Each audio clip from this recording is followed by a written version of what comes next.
कई लड़कियां भी मेले में घूम रही है, मेले ठेलो दुकान में घूम रही है, कहीं जलसा हो उसमें भी जा रही है, अगर कहीं उर्स हो उसमें भी लड़की लड़के इतने जलसे में नहीं बैठते हैं जितने मेलों ठेलों में घूमते।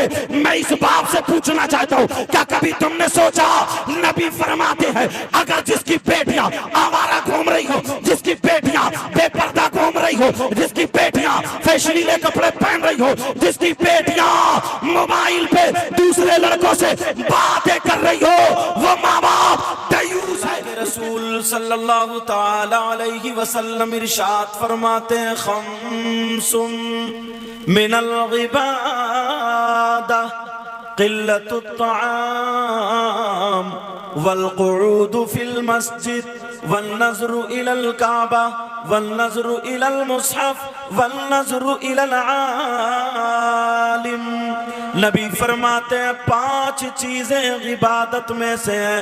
नंबर 1 क़िल्लतुत तआम, कम खाना इबादत। क्या बोलो? कम खाना। इंशाल्लाह जो बात कहूंगा जिम्मेदारी से, मुझे ऐसा वैसा मत समझियो कि इधर आधर की फेंक के चला जाऊं। पहले मदरसों में रहा हूं, उसके बाद आप तक पहुंचाऊंगा। क्या बात है? या तो हदीस पे ला करके टेकूंगा या फिर कुरान शरीफ की आयत पर, और अगर गलत बोलूंगा तो ये उलमा मुझे पकड़ लेंगे ताकि मेरी इस्लाह हो जाए। वरना पूरे हिंदुस्तान में अल्लाह ताला गुरूर, तकब्बुर, घुमंड, रिया से बचाए। डंके की चोट पे जो बात कह के जाता हूं, बस आप सुन लो। और अगर आपका मिजाज वैसे हो कूदने फांदने वाला, तो भैया मुझे पता नहीं, समझ रहे? अल्लाह के रसूल फरमाते क़िल्लतुत तआम, कम खाना इबादत। नंबर 2 वल क़ुऊद फिल मस्जिद, मस्जिद में बैठना इबादत। बैठते हो जाकर के मस्जिद में? 5 वक्त नहीं, 5 वक्त के अलावा में अगर जरा सा टाइम मिला तो मोबाइल चलाने लगे, जरा सा टाइम लगा तो चौराहों पे बैठ करके गुफ्तगू करने लगे, जरा सा टाइम मिला तो इधर आधर जाने लगे, भागने लगे, मगर मस्जिद में जा करके नहीं बैठता। अल्लामा ज़मख़शरी लिखते हैं नबी का फरमान, अगर कोई अल्लाह का बंदा मस्जिद में जा करके बैठ जाए, कुरान शरीफ की तिलावत ना करे, खाली बैठ जाए, कलमा ना पढ़े, खाली बैठे सुभान अल्लाह अल्हम्दुलिल्लाह अल्लाहु अकबर कुछ भी ना पढ़े, नबी फरमाते हैं खाली बैठे तो जितनी सांसें लेगा हर सांस पर अल्लाह ताला उसे 400 नेकियां अता फरमाएगा। कितनी नेकियां बोलो? और अपना क्या हाल है? नेकियों से तो गोदाम भरे हुए होंगे, हम लोग तो इशारे पे जन्नत पहुंच जाते हैं। उससे पहले कब्र, एक मंजिल और भी है जिसका नाम कब्र, वहां पे सर्विस भी होनी है, वहां पे धुलाई, डेंटिंग, पेंटिंग सब होनी है। मन काला ला इलाहा इल्लल्लाह, जिसने अगर कलमा पढ़ा तो वो जन्नत में तो जाएगा, मगर उससे पहले जो मैल है वो साफ किया जाएगा, पहले धुलाई होगी। नमाज एक टाइम की पढ़ता नहीं, फजर की नमाज गायब, जोहर की गायब, असर की गायब, मगरिब की गायब, इशा की गायब। जलसे में आकर के अगर एक मर्तबा मैंने कह दिया कितना बड़ा जन्नती है, जो जन्नती हाथ उठाओ तो पूरा मजमा हाथ उठा देता है, मगर ईशा की नमाज पढ़ के नहीं आया, और ज़ोहर असर की तो छोड़ो, 5 वक्त की छोड़ो, बास तो जुमे की भी नमाज छोड़ देता है। कान खोल करके सुन लो, जब तक अल्लाह और रसूल राजी नहीं हो सकते, अल्लाह और रसूल खुश नहीं हो सकते, उस वक्त तक जन्नत का दरवाजा अगर तुम ईमान वाले हो तो खुलेगा तो, मगर कब्र में उससे पहले ठुकाई, पिटाई, डेंटिंग, पेंटिंग और सर्विस होना बहुत लाजमी। जरा गौर करना मेरी बातों पर, थोड़ी कड़वी रहेंगी, मगर मैं इधर आदर की नहीं, कुरान और हदीस के दायरे में बोल करके जाऊंगा। अगर आप थोड़ा सा काम करें, छोटी छोटी नेकी करें, अल्लाह ताला उसे कबूल कर ले तो वो बड़ी नेकी से ज्यादा काम करती है। ऑफर ढूंढते ना मोबाइल में, कुरान शरीफ में ढूंढा करो, हदीस में ढूंढा करो। अजी तुम्हें क्या पता कुरान शरीफ कहाँ? बाज के घर में हजरत 8-8 दिन हो जाते हैं, 8-8 दिन कुरान शरीफ के जुज़दान पे धूल चढ़ती होती, खोल के नहीं और जलसे में बस फूल खुदाए, जन्नत हमारे अब्बा की। जलसे में आकर के नारा लगा लिया, जन्नत हमारे बाप की। मेरे नबी ने सिद्दीक अकबर से कह दिया था तुम जन्नती हो, हजरत उमर से कह दिया था तुम जन्नती हो, उस्मान गनी से कह दिया था तुम जन्नती हो, मौला अली से कह दिया था तुम जन्नती हो। वो चलते फिरते जन्नती है, मगर कोई माई का लाल ये नहीं बता सकता कि कभी सिद्दीक अकबर ने उसके बाद नमाज छोड़ी हो, फारूक आजम ने कभी नमाज छोड़ी हो, उस्मान गनी ने कभी नमाज छोड़ी हो, मौला अली ने कभी नमाज छोड़ी हो। कभी किसी सहाबी ने नमाज नहीं छोड़ी, हसन हुसैन ने नमाज नहीं छोड़ी। शरीयत के खिलाफ कभी किसी सहाबी का कदम नहीं उठा, किसी वली का कदम नहीं उठा। जिम्मेदारी से कहता हूं, पूरी दुनिया के मौलवियों से टकरा लेना। मैं बिक्री का मौलवी नहीं हूं, पूरी दुनिया के मौलवियों से टकरा लेना। अगर गलत साबित कर दो तो करबला में भी हमारे ही कटे थे, हम भी यही कटेंगे। गलत साबित कर दो तो मुंह मांगा इनाम, मुंह मांगा इनाम। साबित ये करना है। अगर मैं ये बता करके जा रहा हूं, जरा तवज्जो रखना मेरी तरफ, गौर करना मेरी तरफ। अगर जिससे नबी नाराज है उससे खुदा भी नाराज है, उसकी दुनिया भी बेकार है, उसकी आखिरत भी बेकार। आज तक किसी वली ने नमाज नहीं छोड़ी। और मैं जो कह रहा हूं, अगर कोई नमाजें छोड़े, शरीयत के खिलाफ हो, शरीयत के खिलाफ कदम उठाए, तो वो पानी पे तैरे, आग में चले, हवा में उड़े, समंदर में उड़े, आसमान में उड़े, वो वली नहीं हो सकता। या तो शैतान है या फिर जादूगर। वाह वाह वाह वाह वाह या वाह। तो शैतान। नारे तकबीर, नारे रिसालत। अल्लामा मुफ्ती सैयद मुकीमुर रहमान साहिब की मजाक बना के रख लिया वाह वाह दीन का और इस्लाम का। वाह वाह। अल्लाह मेरे नबी फरमाते, मेरी उम्मत में 3 किस्म के गुनाहगार ऐसे हैं, अगर वो नमाज पढ़े तो उनकी नमाज कबूल नहीं होती। कभी सोचा कौन सा गुनाह है ऐसा? कभी अंधेरे में सोचा? फरमाते अगर रोजे रखे तो रोजे कबूल नहीं होते, ज़कात दे तो ज़कात कबूल नहीं, अगर हज करे तो हज कबूल नहीं, जलसा करे तो जलसा कबूल नहीं, तकरीर करे तो तकरीर कबूल नहीं, नात पढ़े तो नात कबूल नहीं, नारा लगाए तो नारा कबूल नहीं, कोई इबादत काबिल कबूल नहीं।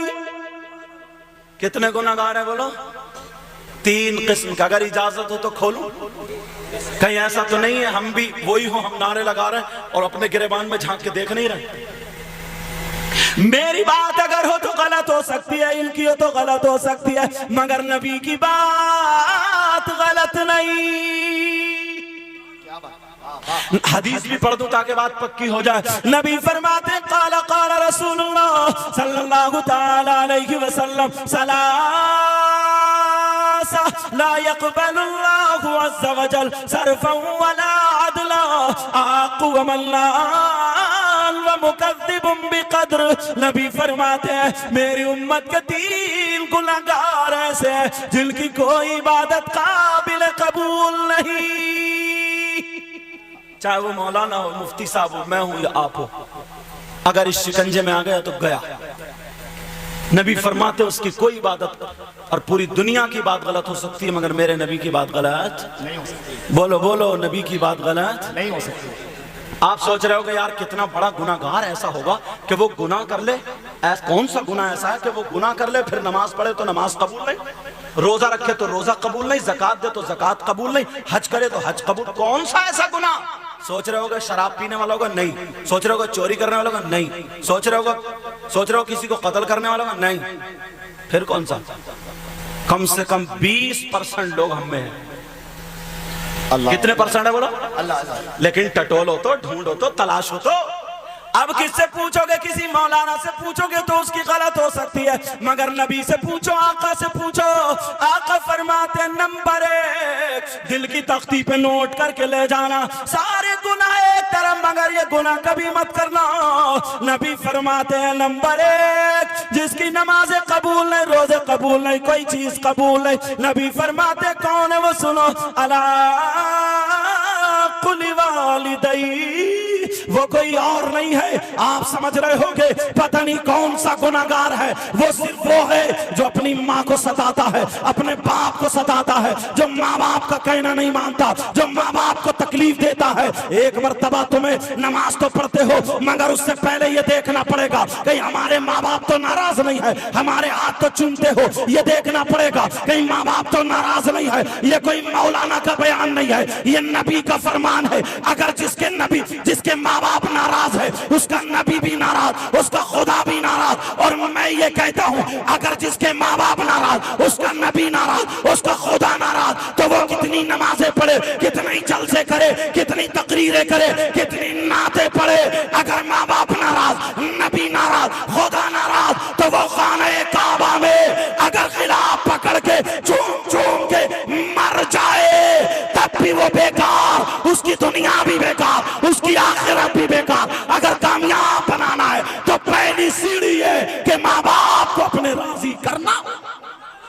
नारे तकबीर, नारे रिसालत, अज़मते वालिदैन, तालीमाते इस्लाम, इस्लाहे मुआशरा कॉन्फ्रेंस। बेटा यहाँ, बाबू यहाँ, ये क्या पहने, निकाल दो। चांदी की 4.5 माशा से कुछ कम। चांदी समझ रहे, चांदी की 4.5 माशा से कम एक अंगूठी मर्द के लिए एक नग वाली पहनना जायज है। मसला सुनो, तवज्जो रखो। एक अंगूठी, वो भी चांदी की, और 4.5 माशा से कुछ कम मर्द के लिए एक नग वाली एक अंगूठी पहनना जायज है। इसके अलावा किसी भी चीज की अंगूठी या छल्ला पहनना जायज नहीं। मसला समझ गए? और हमारे यहाँ तो पीरी ऐसे के 10 उंगलियों में 10 अंगूठियां पहने फिर रहा। बाज का नगीना इतना मोटा मसला, लेकिन मैंने बता दिया, अमल करना ना करना वो आपकी बात। 4.5 माशा से कुछ कम एक अंगूठी चांदी की, और वो भी एक नग की, मर्द के लिए पहनना जायज है। इसके अलावा ना सोने की, ना गिल्टी की, ना तांबे की, और ना लोहे की, ना किसी चीज की, ना छल्ला पहनना जायज है, ना अंगूठी पहनना जायज है। अब मसला ये, वो एक बच्चा आया हमारा, हमें तो ही बताना भाई, अगर हम नहीं बताएंगे तो कौन बताएगा, इसलिए ये आया तो ये काम भी हो गया और उसके जरिए मसला भी आपको मालूम हो गया। नबी ने फरमाया उतलुबुल इल्म मिनल महदी इलल लहद, इल्म हासिल करो माँ की गोद से गोर तक, मरने तक, कब्र तक। नबी ने फरमाया 5 चीजें इबादत में से नंबर 1 क़िल्लतुत ताम, कम खाना इबादत। नंबर 2 वल क़ुऊद फिल मस्जिद, मस्जिद में बैठना इबादत। नंबर 3 वल नज़रु इलल काबा, काबे को देखना इबादत। नंबर 4 वल नज़रु इलल मुसहफ, कुरान पाक को देखना इबादत। नंबर 5 वल नज़रु इलल आलिम का दीदार करना इबादत। ये हदीस मैंने इसलिए पढ़ी थी, क्या करना बोलो, आलिम का दीदार करना। और ये मेरी बात नहीं है, नबी की बात है। नबी फरमाते हैं इबादत। तुम लोग चाहते हो बहुत सारी नेकियां कमा लें, एक ऑफर दूं तुम्हें, सुनना चाह रहे हो? काम बहुत आसान है, बहुत आसान है, 1 रुपया नहीं लगेगा। अगर कोई 1 क्विंटल सोना अल्लाह की राह में अगर खर्च करे तो कितना सवाब, बहुत ज्यादा। और अगर कोई 1000 क्विंटल अल्लाह की राह में सोना सदका करे तो और ज्यादा सवाब है। मगर 1000 नहीं, हजारों क्विंटल अल्लाह की राह में सोना सदका करने का सवाब मिल जाएगा। पहले ये सुनो, अंबिया और रसूलों के बाद सबसे अफजल वाला जात का नाम सैयदना हजरत अबू बकर सिद्दीक रज़ियल्लाहु ताला अन्हु। इनका मामला क्या था, ये जुमे के दिन मस्जिद को अजान से पहले जाते थे और मस्जिद को तैयार कर दिया करते थे, मस्जिद को झाड़ते थे, पोंछते थे, मस्जिद को साफ किया करते थे, मस्जिद की सफे बिछाते थे, मस्जिद को नमाजियों के लिए दुल्हन बना दिया करते थे। सारे नमाजी आकर के बैठते थे, इनका नंबर कभी पहली सफ में, कभी दूसरी, कभी तीसरी, कभी चौथी, पांचवी सफ में, इनका यही मशगला था। लेकिन एक दिन क्या हुआ, एक सहाबी ने आका की बारगाह में अर्ज किया, कहा आका जरा इतना बता दे, सोने आका जरा इतना बता दे, अबू बकर ऐसा क्यों करते हैं, मस्जिद को झाड़ते हैं, पोछते हैं, कोई हदीस नहीं है, कुरान की आयत नहीं है, मगर ये क्यों साफ करते हैं, इसका मामला क्या है। अबू बकर सिद्दीक के ज़हन में क्या चल रहा है, तो कयामत तक के मुसलमानों के लिए नबी ने बयान फरमा दिया, चाहे वो अब कहीं का भी हो, लेकिन तुम सुनो, नबी बयान फरमाते हैं, जुमे का दिन है, मिंबर शरीफ पर खड़े होकर के आमना के लाल बयान फरमाते हैं, अगर कोई मोमिन बंदा जुमे के दिन मस्जिद को झाड़ेगा, पोछेगा, साफ करेगा, साफ करने के बाद एक मुट्ठी कूड़ा निकाल करके अगर ये बाहर फेंक देगा, तो नबी फरमाते हैं उसे इतना सवाब मिलेगा जितना ओहद पहाड़ की बराबर सोना सदका करने का सवाब मिलता है। याद रखो, पूरी दुनिया गलत हो सकती है मगर नबी का फरमान गलत नहीं। नारे तकबीर, नारे रिसालत, माशाअल्लाह, वाह वाह वाह। कभी तुमने इन नौजवानों को बताया कि बेटा ये हमारी कौम के नौजवान हैं, इन्हें तैयार करना चाहिए कि बेटा अजान से आधा घंटा पहले जाके मस्जिद को झाड़ पोछ के साफ कर दे। पूरी दुनिया गलत हो सकती है मगर नबी का फरमान गलत नहीं हो सकता। पीर का भी फरमान गलत हो सकता, मेरा भी, तुम्हारा भी, मगर आका का फरमान गलत। जा करके मस्जिद को झाड़ दे, पोंछ दे, साफ कर दे, मस्जिदों के नमाजियों के लिए मस्जिद को तैयार कर दे, मगर एक भी नहीं। हालात तो ये, अगर कोई सदर बन गया, कोई सेक्रेटरी बन गया, तो मालूम है क्या होता, जुमे के दिन अगर जाके देखे कहीं जाला लगा तो कमर पे हाथ रख के कहता इमाम साहब क्या तुम्हें ये जाला नहीं दिख रहा, या तो मदरसे के बच्चे साफ करेंगे या मोहद्दिन साहब या इमाम साहब। तुम सदर हो गए, सेक्रेटरी हो गए, तुम्हारा मर्तबा सिद्दीक अकबर से ज्यादा हो गया क्या, उस्मान गनी से ज्यादा हो गया, मौला अली से ज्यादा हो गया, हसन हुसैन से ज्यादा हो गया, गौसे पाक से ज्यादा हो गया, गरीब नवाज से ज्यादा हो गया। अरे मर्तबा तो ऊंचा मस्जिद में झाड़ू लगाने से ही होता है। क्या बात, झाड़ू लगाने से, मस्जिद में झाड़ू लगाओगे, जितना मस्जिद को साफ करोगे उतना अल्लाह ताला तुम्हारे दिलों को साफ कर देगा। लेकिन अब मैं तुम्हारी तरफ आना चाह रहा हूं, एक हदीस ऐसी पढ़ूंगा कि कलेजा मुंह को आ जाएगा। पहले यह हदीस मेरे नबी, सुन लेना जरा तवज्जो से, एक एक बात पॉइंट उठाऊंगा और आप तक पहुंचने की कोशिश करूं। अच्छा, मेरी बोली समझ में आ रही है आपको? मैं बहुत ज्यादा तेज तो नहीं बोल रहा हूं, सबकी समझ में आ रही? अगर आ रही है तो अल्हम्दुलिल्लाह बोलो ताकि सवाब मिले। ठीक है, अल्लाह आपको सलामत रखे। एक मर्तबा ना, लोग जिनके घर में लड़कियां होती थी ना, लड़कियां, तो लोग अपने आप को कमतरी का शिकार हो जाते थे और हकीर समझते थे। जैसे आज भी अगर जिसके घर में 4-5 बेटियां हो, उसके बाप को नींद नहीं आती है कि मैं शादी कैसे करूं, बोलो है कि नहीं? मगर मेरे नबी ने साहबा के दरमियान बयान फरमाया, मेरे जानिसारो चाहने वालों, परेशान मत हो, लड़कियों को बुरा मत समझो। अगर जिसके घर में 3 बेटियां हो और वो उनकी सही परवरिश कर दे तो वो जन्नत का हकदार। 3 बेटियों की वजह से जन्नत।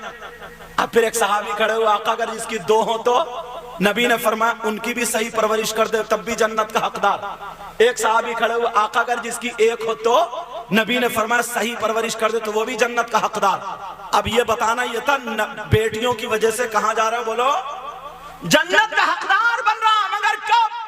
जबकि बेटियों की सही परवरिश करे, तब बेटियों की परवरिश सही हो तब जन्नत का हकदार। ये हदीस हो गई। मगर दूसरी हदीस सुनो, नबी फरमाते सलासा ला यदखुलूनल जन्नह अला अक़ली वालिदै व दयूस व रजुलतुन निसा। नबी फरमाते हैं 3 लोग जन्नत में नहीं जा सकते। एक तो माँ बाप का नाफरमान जन्नत में नहीं जा सकता, दूसरा दयूस जन्नत में नहीं जा सकता। ये भी सुनो, अगर नबी जिसको जन्नत से रोक दे तो कोई पीर जन्नत में नहीं ले जा सकता। अगर नबी जिसको जन्नत से रोक दे कोई मुफ्ती जन्नत में नहीं ले जा सकता। अगर नबी जिसको जन्नत से रोक दे कोई मौलाना फलाना मुकर्रिर जन्नत में नहीं ले जा सकता, कोई नाजिम जन्नत में नहीं ले जा सकता, कोई शायर जन्नत में नहीं ले जा सकता। अगर नबी जिसको रोक दे तो कोई माई का लाल, मैं तो ये कहता हूँ उसकी नमाजें भी जन्नत में नहीं ले जा सकती। अगर नबी मना कर दे तो रोजे ज़कात भी जन्नत में नहीं ले जा सकते। नबी फरमाते हैं दयूस जन्नत में नहीं जा सकता। अब जरा सुनो, तुम सोच रहे होगे ये दयूस कहाँ का रहने वाला है, ये कौन रहने वाला, किसके बारे में नबी फरमाते? अरे दयूस कौन है? दयूस वो माँ बाप है जिनकी बेटियां आवारा घूम रही है। दयूस वो माँ बाप है जिनकी बेटियां बेपर्दा घूम रही है। दयूस वो माँ बाप है जिनकी बेटियां दूसरे लड़कों से मोबाइलों पे चैटिंग और सेटिंग कर रही है। दयूस वो माँ बाप है जिनकी बेटियां बेपर्दा घूम रही है। अभी मैं निकल के आया, कई लड़कियां भी मेले में घूम रही है, मेले ठेलो दुकान में घूम रही है। इनके माँ बाप से पूछो, अगर कहीं मेला हो लड़कियां मेकअप कर करके जा रही है, अगर कहीं जलसा हो उसमें भी जा रही है, अगर कहीं उर्स हो उसमें भी लड़की लड़के इतने जलसे में नहीं बैठते हैं जितने मेलों ठेलों में घूमते। मैं इस बाप से पूछना चाहता हूँ, क्या कभी तुमने सोचा, नबी फरमाते हैं अगर जिसकी बेटियां आवारा घूम रही हो, जिसकी बेटियां बेपर्दा घूम रही हो, जिसकी बेटियां फैशनीले कपड़े पहन रही हो, जिसकी बेटियां मोबाइल पे दूसरे लड़कों से बातें कर रही हो, वो माँ बाप दयूस है। उसके चालो चलन पहनावे से रहन सहन से माँ बाप राजी है तो वो माँ बाप दयूस है, दयूस है, दयूस है। और नबी फरमाते हैं दयूस जन्नत में नहीं जा सकता। अब कितनी नमाजें पढ़ो, कितने रोजे रखो, कितनी ज़कात दो, अगर जिसकी बेटियां आवारा घूम रही है वो दयूस है, वो माँ बाप जन्नत में हरगिज़ नहीं जा सकता। अरे क्या पैगाम है, वाह वाह वाह वाह वाह, नारे तकबीर, जोर से बोले नारे का जवाब दे, नारे रिसालत, पैगाम इस्लाम।